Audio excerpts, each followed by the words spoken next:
you can relate to this because being a mom is hard, and too many times moms suffer in silence. They don't want to speak up when something is bothering them. But this morning, the Working Moms coach, Robbie Green, is here to talk about the importance of raising your hand. Good morning, Robbie. Good morning. How are you? Doing well. Thanks so much for coming in. We've seen several times in the news this year where Serena Williams, Meghan Markle, they don't speak up when they need help. And why does that happen? So innately, it's kind of sad to say, sometimes moms often suffer in silence because we've been pegged to be these super women.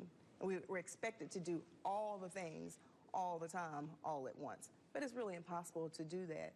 So what we need to learn to do is say, hey, my plate is literally running over. We need to change some things. Yes. So I got just 3 things that we really need to talk about when it's important to raise your hand today. And when you talk about working moms, I think we're talking about not only moms that work outside of the home, it's all moms. And I find especially my mom friends who work inside the homes, that they never get a break and they always feel like everything is their responsibility. It's so true. And anytime I meet a new mom, I always ask, so do you work outside of the home? Because if you're in home, at your house, you're working nonstop. Yes. You have the kids, you've got the housework, you've got the dinner, and you never get a break.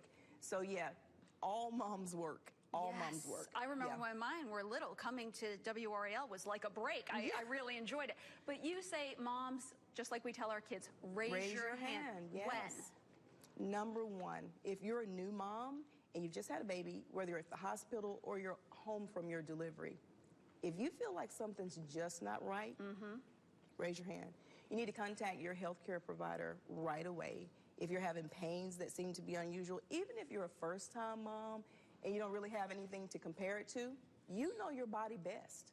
So raise your hand and let them know, and don't let them dismiss you until you get the answer that you're satisfied with. Okay. And Serena was great with that because she had a history of these blood clots, and after she had her baby, she kept saying, something's not right, something's not right. So be in tune. Be in tune with that. What's the second reason? The second reason you need to raise your hand is at work. So if you become so overwhelmed at work and your plate is so overloaded that things are literally falling off the sides, you do yourself a disservice as well as the company, because now you're making more mistakes than you're making progress. Okay, and the third reason we should raise our hands? The third time is if your mental state changes.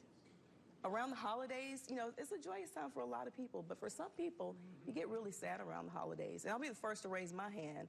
Around Thanksgiving, I became really sad, and I was thinking, what's happening? But it was the anniversary of my father's death. Didn't realize it, and it triggered something in me. But if you hear your children start to describe you as, mommy's always tired, or mommy doesn't ever feel like playing with us, that's a cue for you to say, hey, I might need to readjust some things. Yes, yeah. And even if you don't have someone in your life that can take the reins, if you're a single mom, even if you just step away, go outside, take a deep breath. Sometimes that's all you need to just sort of calm yourself. Absolutely, small things like that. Yes, yes. Robbie, thank you so much for sharing your advice. Today. Get more advice from the Working Moms coach on her website. We'll put it up on our website. Thank you. Jeff?